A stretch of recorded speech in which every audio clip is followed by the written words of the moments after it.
Chapter 31. Frith was at this moment playing the dutiful son. Even if Anya had carried out her original plan and flown straight to the palace, she would probably have missed the president, for this was the day on which he fulfilled one of his few remaining public functions, bestowing his official presence on the final evening of the games. Frith always joined him, as a discreet reminder to the watching multitude of where the real power lay, though he always made sure that there was a conspicuously armed guard nearby as a deterrent in case the reminder was too provocative. As always, the president greeted him with joy. In his turn, he affected the half-mocking tone which stood for affection in his dealings with his parent. My, he said, aren't we the beau of the ball?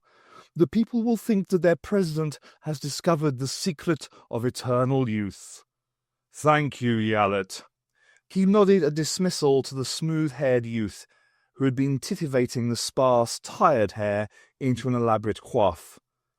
As he left the small retiring room behind the presidential box, the sound of the crowd in the stadium swept through the open door like a massive wave breaking on a rocky coast.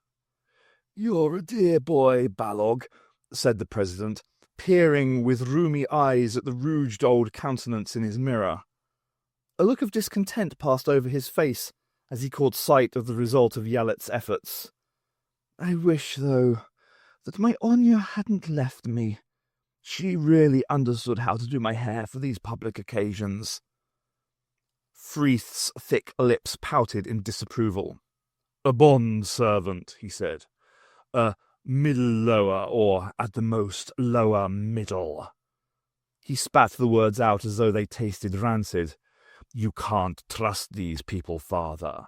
They have no sense of integrity, of loyalty." The president sighed. "But Anya, of all people." He swung his wheelchair away from the looking-glass and gazed admiringly at the grotesque caricature of an overweight toddler standing before him as if it were the apotheosis of manly beauty. "I just give thanks that I have you," he said. "It's a great comfort to an old man to know that our heritage is in safe hands." Frith smiled puckishly.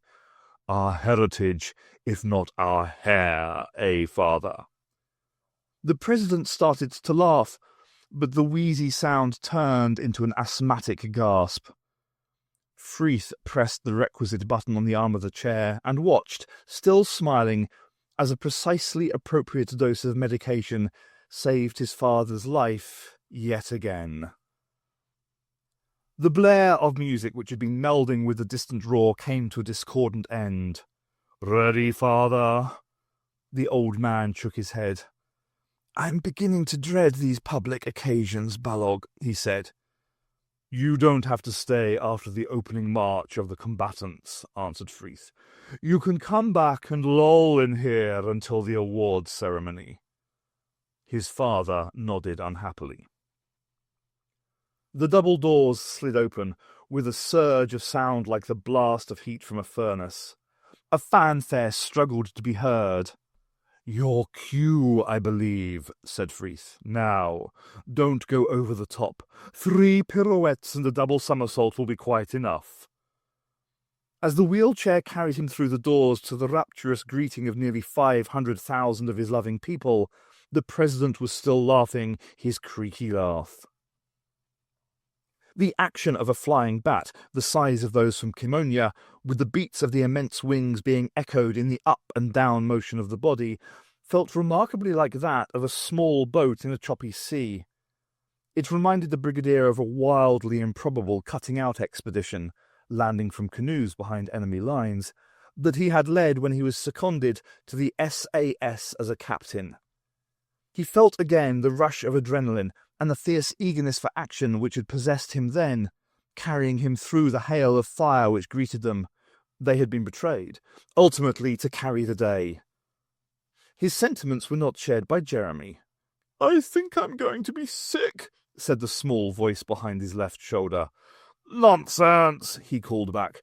"Just a few pre-battle butterflies, that's all. Soon be in the thick of it. Concentrate on that."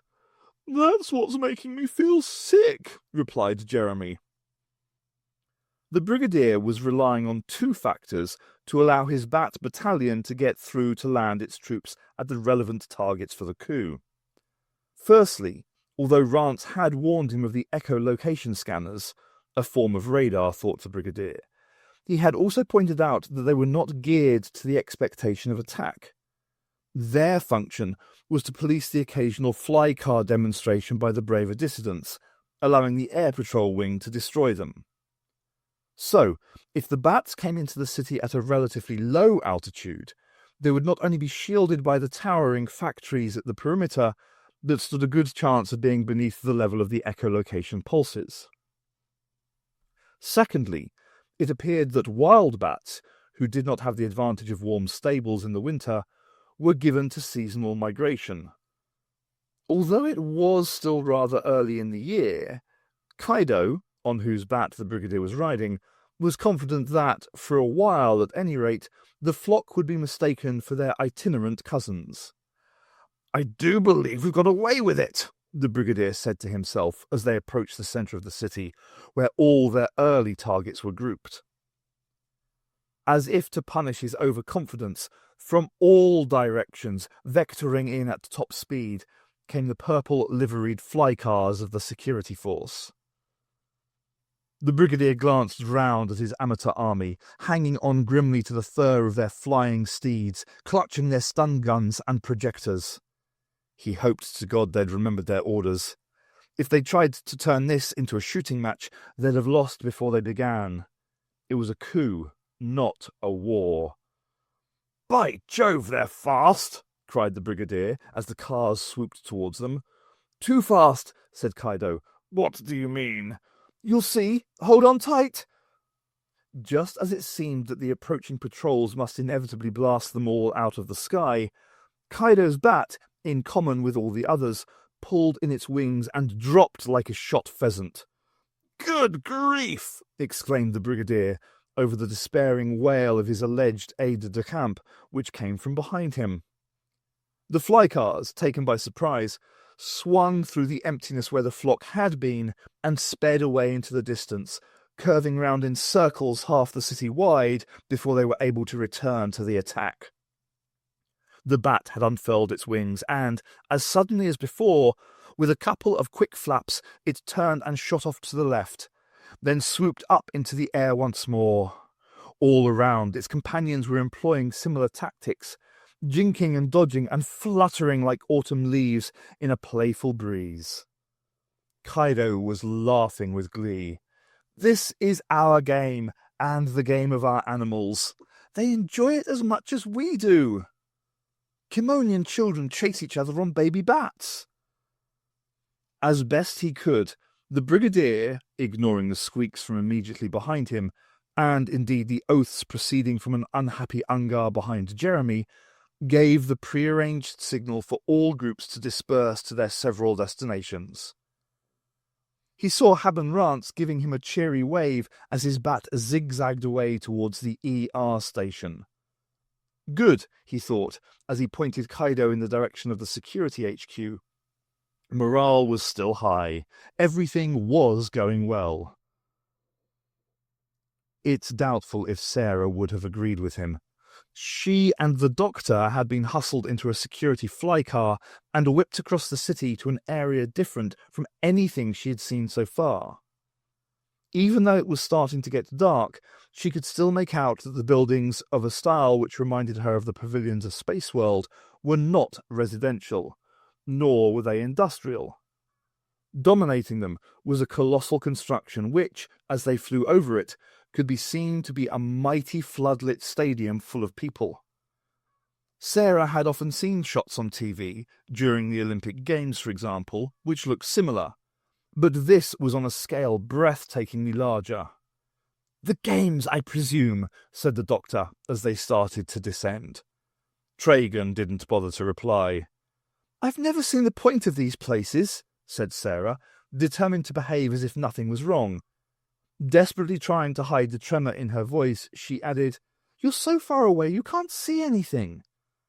Tragan turned round and eyed her. His face was still, bar one large dripping pustule which was pulsating like a glabrous sea anemone.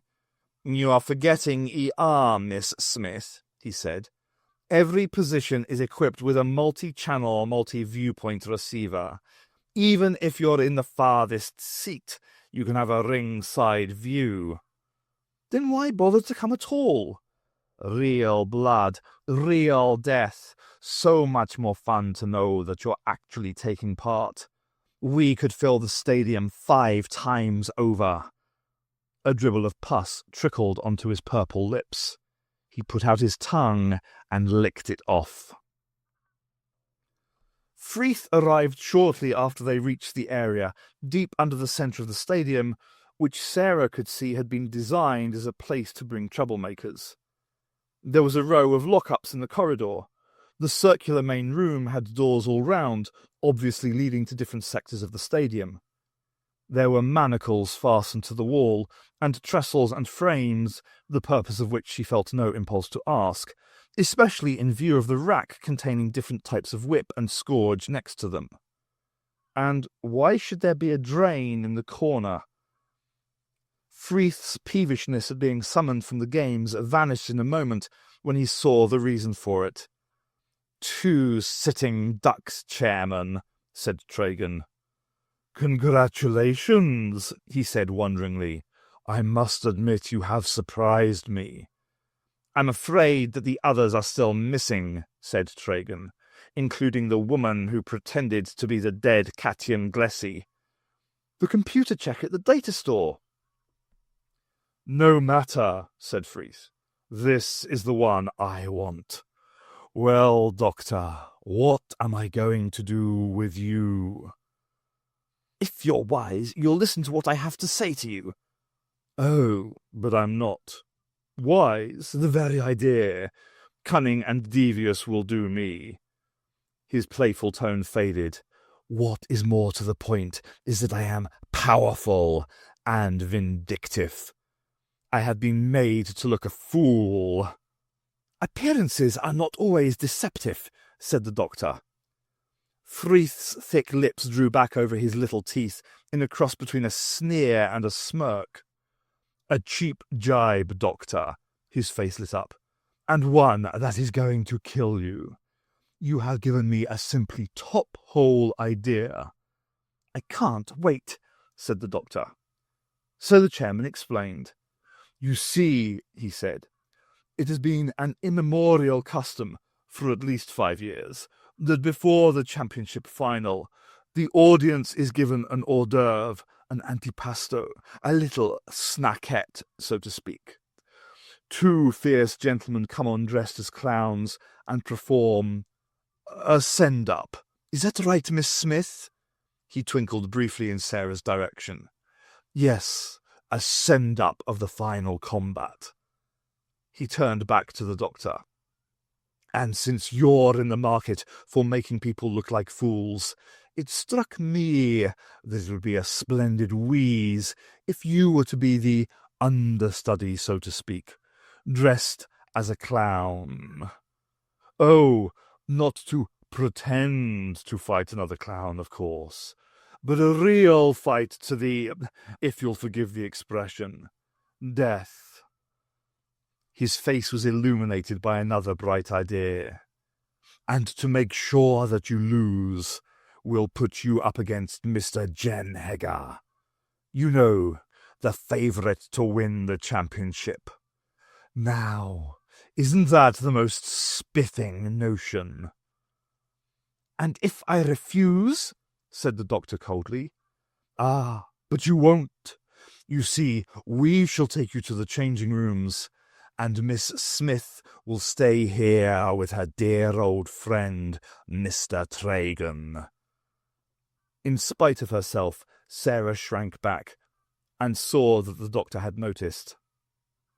"Every time you jib," Freeth went on, obviously enjoying himself, "we shall bring you a piece of your lady friend."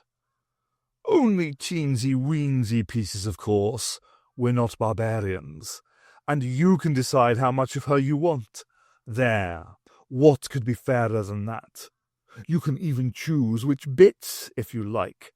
You'll leave Sarah alone, said the doctor. Freeth smiled charmingly. Entirely up to you, dear boy. Tragan had been listening apparently impassively, but his face was boiling like a thick purple soup. You haven't said anything about the toad, he said in an empty voice.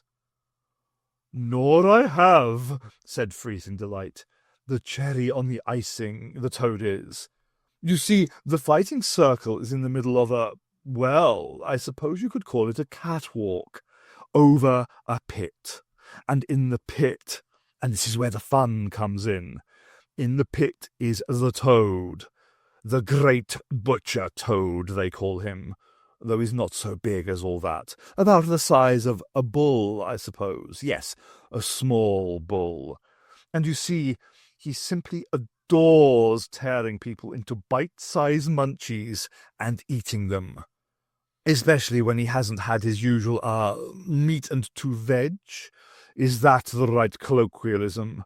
Please do correct me if I get these things wrong. Freeth produced his handkerchief.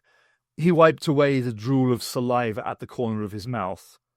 The games will be over if you don't get a move on, said Tragan. As practical as ever, said Freeth. Ready, Doctor? The doctor moved over to Sarah and put his hand on her shoulder. He looked deep into her eyes.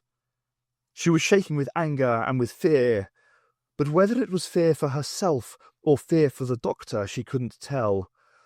Please don't go, she said, hating the part of her that hoped that he would. Freeth was watching them with a kindly smile. I don't want to rush you, he said. It's an important decision, I can see that. Do please take 2 or 3 seconds to make up your mind. The doctor turned back to him.